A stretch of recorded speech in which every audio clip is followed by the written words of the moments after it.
Yo soy Lila, y para quienes no se han enterado, Sony anunció que a partir de enero del 2028 dejará de producir discos físicos para los nuevos juegos que lleguen a sus consolas. Y no estamos hablando de que cada vez se vendrá más lo digital, estamos hablando de ponerle fecha límite al formato físico en los nuevos lanzamientos de Sony. Y claro, la conversación siempre se va por el lado más lógico, que si el precio, la reventa, la conservación o que si las tiendas físicas desaparecerán algún día. Y es que no podemos olvidar algo, estas ideas innovadoras de las grandes corporaciones suelen marcar un camino para que otros lo sigan. Por lo que no nos puede sorprender que, si esto le funciona a Sony, otras empresas empiecen a sumarse. O bien podría suceder lo contrario, y puede que surjan empresas que decidan usar el formato físico como bandera y empiecen a hacer campañas con la nostalgia, con el coleccionismo y con la preservación del formato físico. Pero sea cual sea el caso, el mensaje es claro, el formato físico está dejando de ser la norma y por eso vale la pena echar un vistazo y recordar todo lo que estaríamos perdiendo antes de que desaparezca por completo. Y es aquí a donde quiero llegar, porque quiero hablarles de todo el arte que existía alrededor de tener un juego en tus manos. Porque el formato físico no es solo una forma de jugar, también es una experiencia visual. Había algo muy especial en comprar un juego físico. No solo veías un icono en una biblioteca digital, tenías una caja, una portada, una contraportada con imágenes, frases exageradísimas y logos por todas partes. A veces un manual, a veces un mapa o incluso un folleto promocional con otro juego del que ni siquiera te acordabas. Y en los mejores casos, hasta el propio disco tenía personalidad. Algunos eran simples, sí, con un logo sobre un fondo blanco, pero otros trataban el disco como si fuese un pequeño lienzo circular. Y eso es lo que quiero mostrar en este video, no necesariamente las mejores ediciones físicas de la historia, sino ejemplos de cómo el formato físico también era parte del arte visual de los videojuegos. Si tomamos un juego físico y lo desglosamos por partes, pues obviamente la primera es la portada. La portada era lo primero que vendía el juego. Antes de ver reviews, antes de ver gameplays en YouTube, muchas veces un juego te atrapaba desde la estantería solo con ver la portada. Y Elden Ring es una de esas portadas. Apenas la ves no puedes querer no acercarte. Tiene un arte precioso que simplemente sientes que te transmite algo. Luego está Metal Gear Solid 3 Snake Eater, que va por un lado distinto. No intenta mostrarte acción, sino generar una impresión. Ves la portada y quieres entender y saber más. También me encanta que al salir la versión online, aprovecharon de distinguir ambas versiones dándonos una nueva portada, cuyo arte distintivo me parece de los mejores. Y una mención especial aquí a la edición japonesa, porque nos da un arte más completo. También hay portadas que son un impacto visual y creo que Catherine encaja con esta idea. Colores intensos con una imagen que ocupa toda la portada, con pequeños detalles por aquí y por allá que te hacen querer acercarte a mirar. Y este es otro ejemplo de cómo no desaprovecharon la oportunidad de usar una portada diferente, pero esta vez para cada consola en la cual estaba disponible el juego.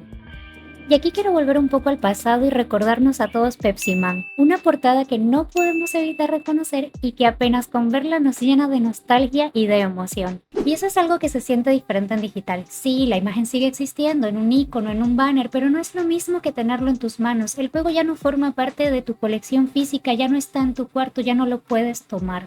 Y es que no solo es un estuche con una portada, también estaban las versiones especiales. Los Steelbook, por ejemplo, eran una forma de convertir una caja en algo más premium.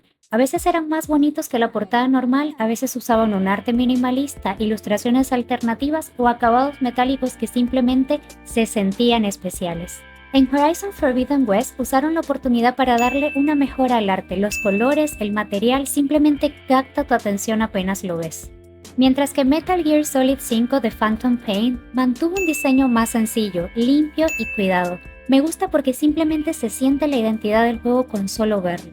Pero no era solo la caja, también estaban los manuales, los artbooks pequeños, los mapas, postales, la banda sonora o los folletos. Muchos juegos te daban pequeñas piezas de su mundo incluso antes de empezar a jugar. Y sí, no todos los juegos físicos son así, con el paso del tiempo empezaron a venir cada vez más vacíos. Abrías la caja y solo venía el disco, ya ni siquiera traían un manual. Pero incluso ahí quedaba una cosa, el arte del disco. Y es aquí a donde quería llegar porque el disco es una parte pequeñita de la presentación física, pero que incluso así muchos juegos la aprovechaban al máximo. Había discos que solo ponían el logo del juego, otros metían una ilustración completa, otros jugaban con la forma circular del disco y algunos incluso aprovechaban el agujero del centro como parte del diseño. Y eso me parece precioso, porque es una limitación física convertida en creatividad. Lo interesante es que no todas las consolas daban el mismo espacio para hacer esto. Por ejemplo, en GameCube los discos eran más pequeños, y esto ya limitaba bastante lo que se podía hacer visualmente. Además, muchos discos tenían una parte ocupada por el branding de la empresa, así que el arte tenía que convivir con eso también. Pero aún así, algunos exclusivos de Nintendo encontraban la manera de hacer algo bonito dentro de estas limitaciones. En Super Mario Sunshine, por ejemplo, se tomaron una libertad creativa. Si bien la parte de abajo se va en el branding de la compañía, hicieron un cielo partido donde las nubes son transparentes así como los detalles de las letras. Y aquí, las versiones japonesas, sabemos que siempre tienen sus particularidades, pero en este caso el diseño abarca todo el disco. Como las nubes son blancas, se extienden hasta el branding de la compañía de forma muy sutil.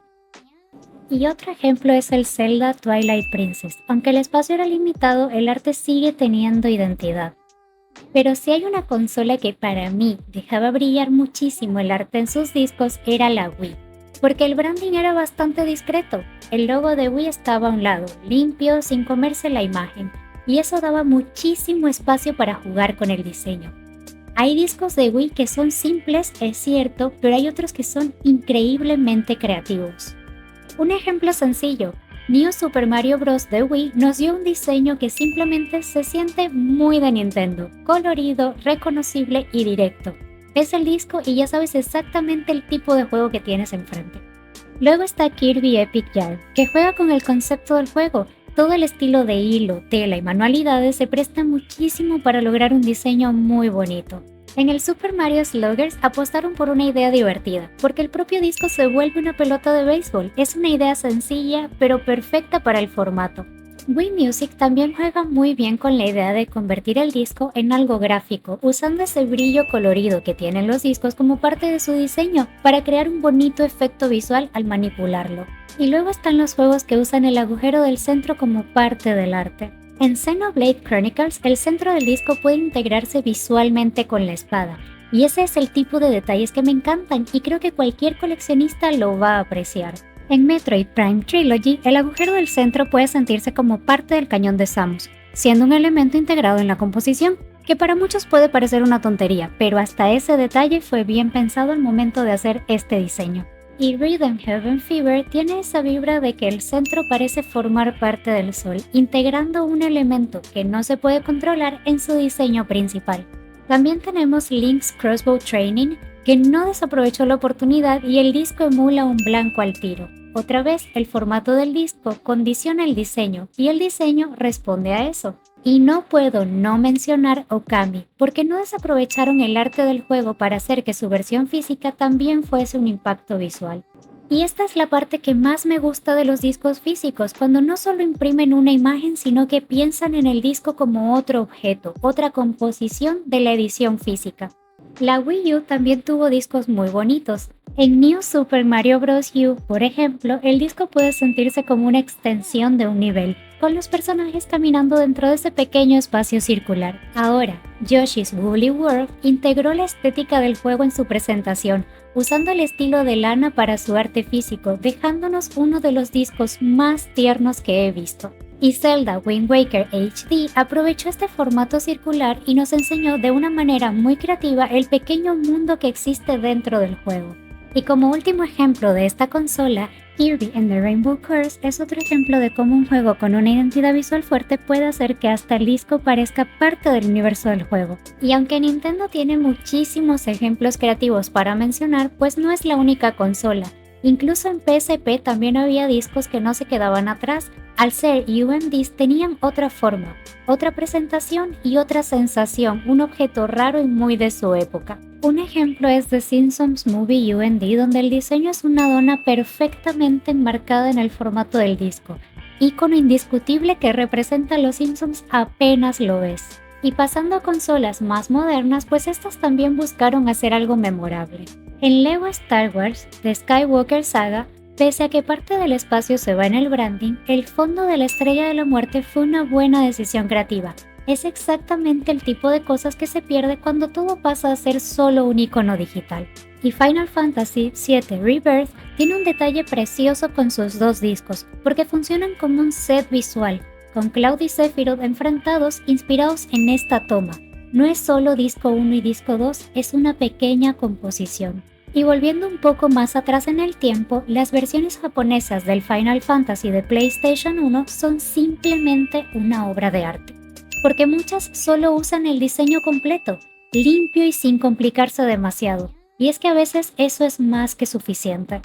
Y aquí es donde entiendo que puedan decir, bueno, pero al final es solo un disco, lo importante es el juego. Y sí, obviamente lo importante es el juego, pero es que cuando todo se vuelve digital no solo cambia la manera en la que compramos, sino también la manera en la que recordamos. Una biblioteca digital es práctica, sí, rápida y cómoda, no lo podemos negar. Pero no tiene olor a caja nueva, no tiene un manual que puedes hojear de camino a casa, no tiene una portada que puedes ver en tu estantería por años, y no tiene ese momento especial que, al sacar el disco, puedes ver que incluso ahí había una decisión artística. Lo físico no es perfecto, eso es verdad. Ocupan espacio, se rayan, se pierden y a veces hasta vienen incompletos. A veces las ediciones modernas ya vienen casi vacías. Pero es que cuando están bien hechos, se sienten como parte de la obra completa. Y lo irónico es que Sony siempre había sabido vendernos nostalgia. Ha hecho campañas recordándonos generaciones enteras de PlayStation, mandos, sonidos de inicio, portadas, personajes y momentos que vivimos frente a una pantalla. Y ahora, con una decisión como esta, también nos están quitando de las manos una parte muy concreta de esa nostalgia, el recuerdo físico de algo que alguna vez te emocionó muchísimo. Porque una cosa es recordar un juego y otra muy distinta es poder sostenerlo, abrirlo, verlo en tu estantería y quién sabe, quizás hasta volverlo a jugar y sentir que sigue ahí contigo. Puede que para algunos solo sea un plástico con una imagen impresa, pero es que para muchos de nosotros es parte del ritual de comprar un juego nuevo. Abrir la caja, sacar el disco, ver la portada, el manual o cualquier otra cosa que trajese y sentir que tenías algo tuyo.